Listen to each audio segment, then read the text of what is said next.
यहाँ पर आपको बताएं कि पेशावर हाई कोर्ट ने लॉन्ग मार्च के लिए सरकारी गाड़ियों के इस्तेमाल पर पाबंदी आयद कर दी है। केपी हुकूमत को लॉन्ग मार्च के लिए सरकारी मशीनरी और अमला तैनात न करने का हुक्म दिया है। इसी पर बात करने के लिए हमारे साथ मौजूद है वफाकी वज़ीर मुस्तफ़ा कमाल साहब। बहुत शुक्रिया मुस्तफ़ा साहब वक्त देने के लिए। बताएगा, पेशावर हाई कोर्ट की जानिब से एक वाज़ेह फैसला सामने आया है कि अब किसी भी किस्म की मशीनरी, सरकारी और मशीनरी जो गाड़ियाँ हैं वो लॉन्ग मार्च में या किसी भी एहतजाज में इस्तेमाल नहीं कर सकते। क्या कहेंगे?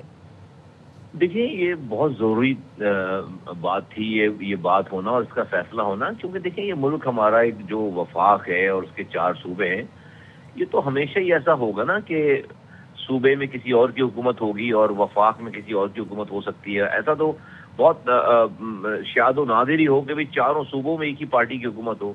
तो अगर कल को जो है वो कल किसी और पार्टी की हुकूमत है वफाक में और सूबे में किसी और पार्टी की हुकूमत है, तो क्या सूबा इस बात का जो है वो मिजाज है कि वो अपनी पूरी मशीनरी लेकर, सरकारी वसाइल लेकर वफाक में चढ़ दौड़े, चाहे कोई भी हो, जिन्होंने किया है वो हो या फिर आइंदा आने वाले हो? तो ये तो बिल्कुल बनाना रिपब्लिक हो जाएगा, क्योस हो जाएगा सारा। मैं समझता हूँ कि वक्त की अहम ज़रूरत थी। पाकिस्तान आज दिफाई महाज पर, पाकिस्तान आज अपने खारजी महाज पर बहुत अल्हम्दुलिल्लाह दुनिया में अल्लाह ताला ने उसको इज्जत दी है। हमें अपने दाखिली मामलात को बिल्कुल बहुत अच्छा करना है, स्ट्रीमलाइन करना है, और तमाम सियासी पार्टियां जो कि जिनको अल्लाह ताला ने इज्जत दी है उनको भी चाहिए कि अपनी पुरानी रविश को चेंज करके, ख़त्म करके, ये बातचीत से और गुफ्तगू से और दूसरों को एक्सेप्ट करके ही मसाइल हल किए जा सकते हैं। तो ये मैं इस फैसले का खैर मकदम करता हूँ।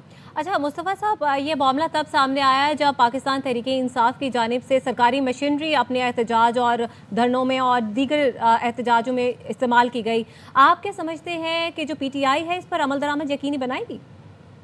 देखिए, कोर्ट का फैसला है। मैं समझता हूँ कि जो वो अगर अमल दरामद नहीं बनाएंगे तो फिर कोर्ट का ही फिर ये काम है कि इसको इम्प्लीमेंट करवाए। तो आगे के फैसले भी फिर कोर्ट करें।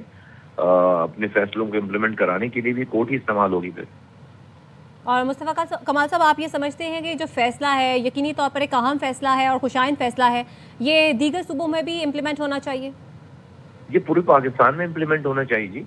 किसी भी सूबे के किसी भी मशीनरी को, और देखिए आज की बात नहीं हो रही, for all times to come, कि और ये सिर्फ PTI की भी बात नहीं है, for all times to come किसी को भी ये अलाउ नहीं होना चाहिए कि वो अपनी मशीनरी लेकर, अगर उसके पास सूबे की हुक्मरानी है तो वो वफाक के ऊपर जो है वो चढ़ाई कर दे अपने वसाइल, अपने ज़राए लेकर।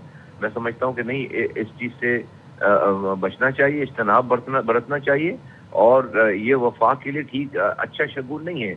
हमारे डिसएनफ्रेंचाइजमेंट पैदा होती है। आप लोगों को क्या मैसेज दे रहे हैं, पूरी कौम को क्या मैसेज दे रहे हैं? तो फिर ये इस क्योस को तो फिर को ख़त्म ही नहीं कर पाएगा, इन नफरतों को फिर को ख़त्म ही नहीं कर पाएगा। हाँ, इख्तलाफात रखें, तरीके कार हैं उस इख्तलाफात के, लेकिन जहाँ पर बात आ जाती है मुल्क की और कौम की और आपस में जोड़ने की, मैं समझता हूँ कि ये इस तरह के इक़दामात और इस तरह के जो टूल्स अपनाए जाते हैं, उससे जो है वो वफाक और कौमी एक अहमियत जो है वो ख़त्म होती है और कम होती है।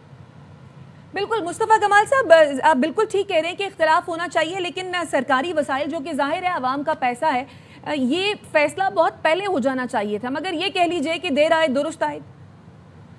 ये बिल्कुल देर आए दुरुस्त आए। देर आए दुरुस्त तो खैर नहीं आए, डैमेज बहुत हुआ है पाकिस्तान को, आदतें पड़ गई हैं, लेकिन बहर चले आगे कर लिया।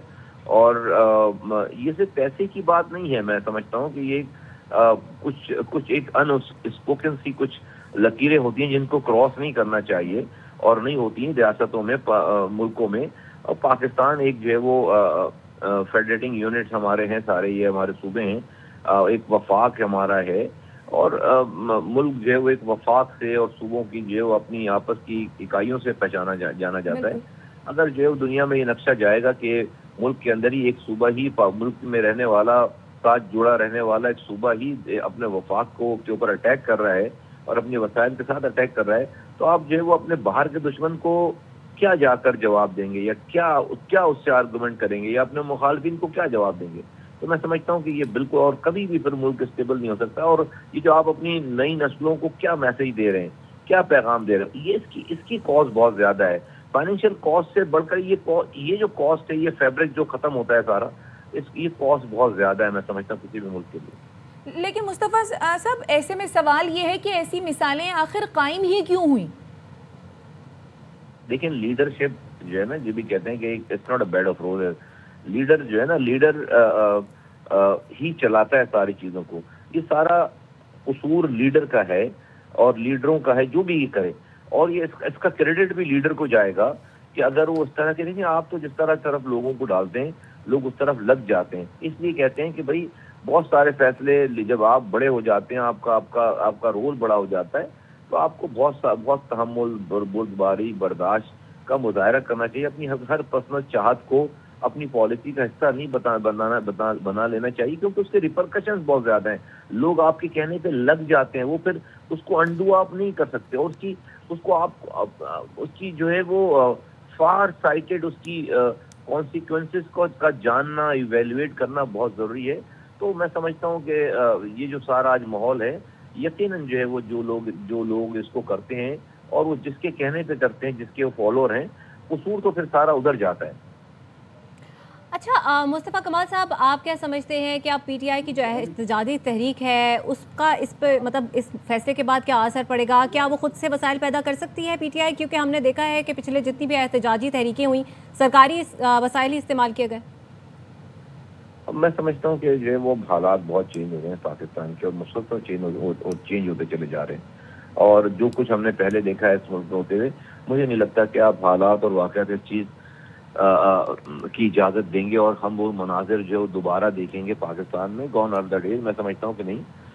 جس طرح سے ہماری مسلح افواج جو ہے وہ بارڈر کے باہر اور بارڈر کے اندر، ملک کے اندر باہر اس طرح سے نبرد آزما ہے، میں نہیں سمجھتا کہ جو وہ کوئی بھی قوم اس چیز کی اجازت دے سکتی ہے کہ آپ اپنے ملک میں ان حالات میں، جو کہ پاکستان ایک جنگی حالات ہے، آپ دیکھیں روزانہ کے مسائل ہیں، روزانہ کی ہے. یہ جنگ ختم نہیں ہوئی ہے. انڈیا پاکستان کی جنگ اگر کوئی سمجھتا ہے کہ ختم ہو گئی، میں سمجھتا ہوں کہ بالکل انڈیا پاکستان کی جنگ ختم نہیں ہوئی. اس کا طریقہ کار جو ہے وہ بدل گیا ہے. انڈیا نے فل اسکیل وار سے ہٹ کر اب جو ہے وہ پراکسیز پہ آ گئے، اور یہ روزانہ کی جنگ ہے، روزانہ لوگ شہید ہو رہے ہیں. جی تو اس صورت میں نہیں سمجھتا کہ پاکستان جو ہے وہ کسی بھی اس طرح کے انٹرنل ایڈونچرزم کو متحمل ہو سکتا ہے، اور نہ ہی کوئی اس کی اجازت دے گا. میں سمجھتا ہوں بالکل انٹرنل ایڈونچرزم کا جو متحمل ہے پاکستان نہیں ہو سکتا، اور ظاہر ہے سرکاری وسائل کا استعمال جو ہے وہ ذاتی مفادات کے لیے نہیں ہونا چاہیے.